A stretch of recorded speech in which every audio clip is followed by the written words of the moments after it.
Senior Bowl week is behind us. Let's see who helped their stock, Mike Theo, the quote-unquote draft stock at the Senior Bowl. That's right, we had the film. We graded every single player on every rep at the Senior Bowl. So let's discuss who actually had a good week, at least of practice, before you getting into the game, starting with USC offensive tackle Chuma Edoga. Some question marks along the offensive line in this draft class, and he really stepped up with a huge week of practice. Yeah, he had the second highest win rate in the one-on-ones among all offensive linemen there this past week, and he's done well in pass protection there at USC. Very smooth mover, very long arms. I think he's going to hold up well at tackle in the NFL. He had some dominant reps against BC's Zach Allen. He only gave up 3 pressures all last year against USC and 11 pressures over the last 3 years. If you're looking for a pass protector, Edoga really did step up this week. And then over at cornerback, Amani Oruwariye, we've highlighted him, the Penn State corner. Highlighted him in a couple different videos, but really good length.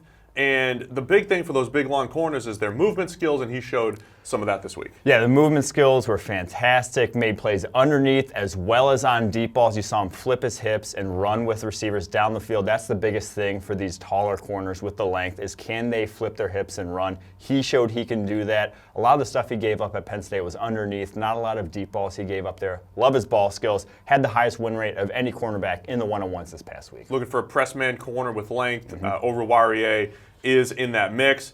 All right, let's discuss your boy, wide receiver Andy Isabella from UMass. Last week, you were calling him a future first-round pick, a guy that we would say is one of the top 32 players in the draft. Anything at the Senior Bowl practice that made you back up this claim, or did you step back off it a little bit? He had some nasty double moves in the one-on-ones. Pants some guys there in those drills.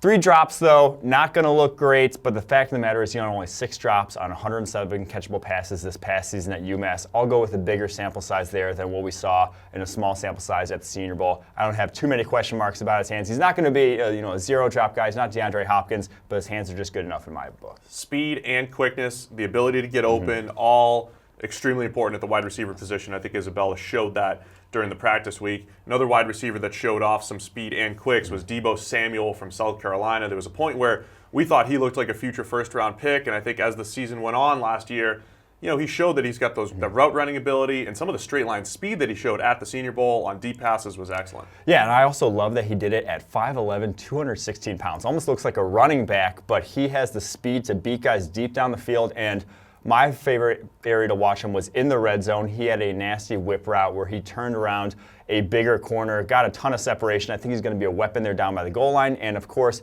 he's an after the catch guy. 21 broken tackles this past season, 18 a couple years ago in his last full healthy season. That's going to translate to the next level.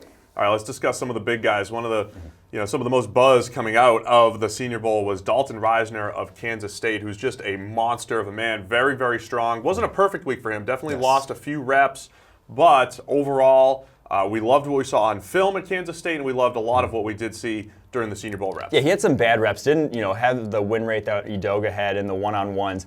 But he had dominant reps as well. That's what you like to see. Held up to bull rushes extremely well. Lost on some inside moves, but in the actual practices, in the the 7v7, the full team practices, he actually had some great reps in the run game. So that's what you love to see in the passion.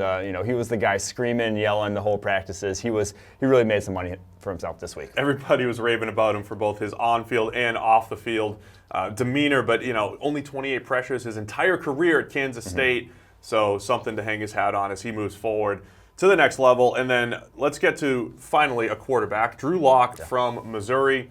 He was the guy that graded best as far as the practice games went. And for Locke, a guy who's got a big arm, and some of the questions were about pocket presence and ability to go through progressions. Didn't always get to see that at practice, but he did a nice job throwing the ball accurately. Yeah, against air, no one did better, in my opinion, this week, and the numbers backed it up. He was the most accurate quarterback in the one-on-ones when he's just throwing to a receiver versus a DB. That still has value. That has a ton of value at the next level, just being able to throw the ball accuracy with speed. Again, you can't really answer the pocket presence questions in a controlled environment like that. That's still going to have to go back to the game tape and see, but having an arm like that, as talented as it is, made himself a ton of money again. Saw some of the deep balls that gave him 33 big-time throws to tie for the national lead last year, so we saw the touch down the field and some short area accuracy from Locke. And then finally, monster tight end Donald Parham. We didn't have any data on him because we didn't grade all the FCS schools, but 6'8", 243 with some impressive reps this week. Yeah, coming out of Stetson, which I got to be honest, I don't think I'd heard of before Come this, on, Mike. unfortunately. But yeah, like you said, 6'8", 36-inch arms, 10.5-inch hands, a freak of nature athletically in terms of just God only made so many guys that big on the entire world.